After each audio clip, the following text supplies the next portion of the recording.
Apocalypse Now is more than a war movie. It's an unforgettable cinematic experience that redefined filmmaking. Directed by Francis Ford Coppola, the film is legendary, not only for its haunting imagery and themes, but also for the chaos, accidents, and bizarre events that happened behind the scenes. From near-death experiences to script rewrites on set, the making of Apocalypse Now was almost as dramatic as the movie itself. Today, we're diving into weird facts about Apocalypse Now 1979 that will forever change how you see this war epic.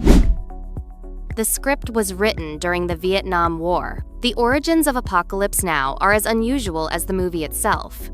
John Milius wrote the screenplay in the late 1960s while the Vietnam War was still raging. He originally envisioned it as a low-budget film directed by George Lucas, with handheld cameras capturing gritty realism. Lucas dropped out, and Francis Ford Coppola took over, transforming it into a massive, chaotic production. The idea that this legendary film began as a much smaller project, one meant to be shot like a guerrilla documentary, makes its epic scale even weirder.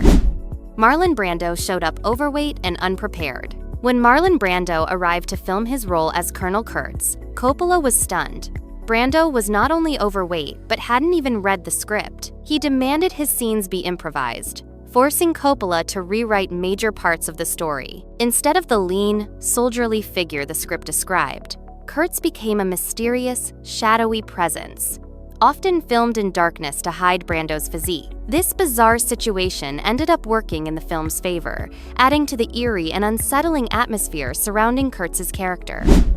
Martin Sheen nearly died on set.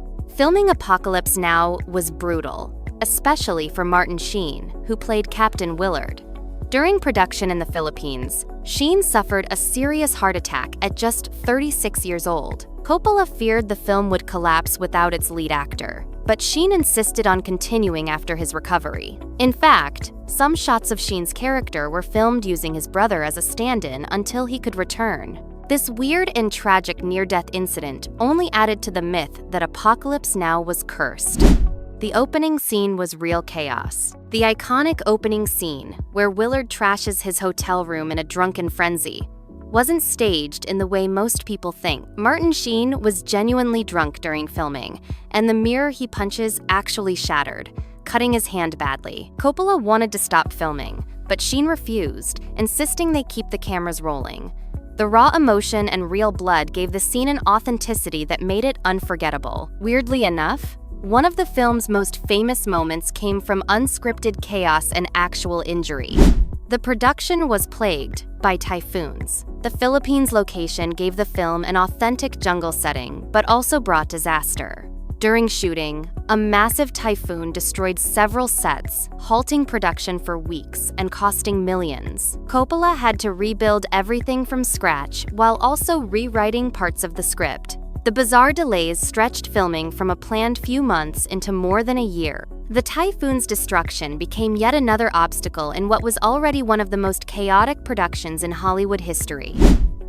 Dennis Hopper drove Coppola crazy. Dennis Hopper played the wild, drug-fueled photojournalist, and behind the scenes, he wasn't much different. Hopper reportedly stayed awake for days at a time, constantly improvising lines and refusing to follow direction. Coppola later admitted that he often didn't know what Hopper was going to say or do in a scene, which made shooting nearly impossible. Weirdly enough, Hopper's unpredictable behavior gave his character a frantic, authentic energy that worked perfectly on screen, even if it gave Coppola endless headaches. The film nearly bankrupted Coppola. Francis Ford Coppola famously invested his own money to keep Apocalypse Now alive. At one point, he mortgaged his house and poured over $30 million into the production. Coppola later admitted, "We had too much money. We had too much equipment. And little by little, we went insane." The weird part, this personal gamble almost destroyed his career and his finances. But it also gave us one of cinema's greatest masterpieces. Coppola put everything on the line and somehow pulled it off. The helicopters weren't reliable. One of the film's most famous sequences features helicopters attacking a village to the sound of Wagner's Ride of the Valkyries. But here's the weird twist. The helicopters were actually borrowed from the Philippine military. The problem? They often had to leave in the middle of filming to fight real-life rebels. Coppola would set up a massive battle scene, only for the helicopters to suddenly vanish mid-shot. This constant disruption drove the crew mad, but gave the film its unforgettable aerial combat scenes.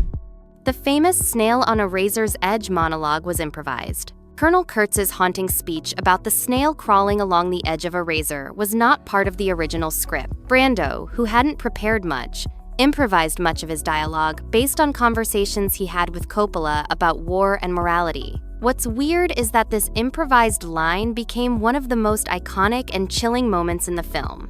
Brando's method may have been chaotic, but it added layers of psychological depth that couldn't have been written. The final cut took years to perfect. The original cut of Apocalypse Now ran over 5 hours long, and Coppola struggled for years to trim it down. Multiple versions were released, including Apocalypse Now, Redux, and Final Cut, each with different scenes and pacing. Fans and critics continue to debate which version is definitive. The weird part? Even Coppola himself admits he's never truly satisfied with the film, calling it both a masterpiece and a nightmare. The film's chaotic journey didn't end with production, it followed it for decades.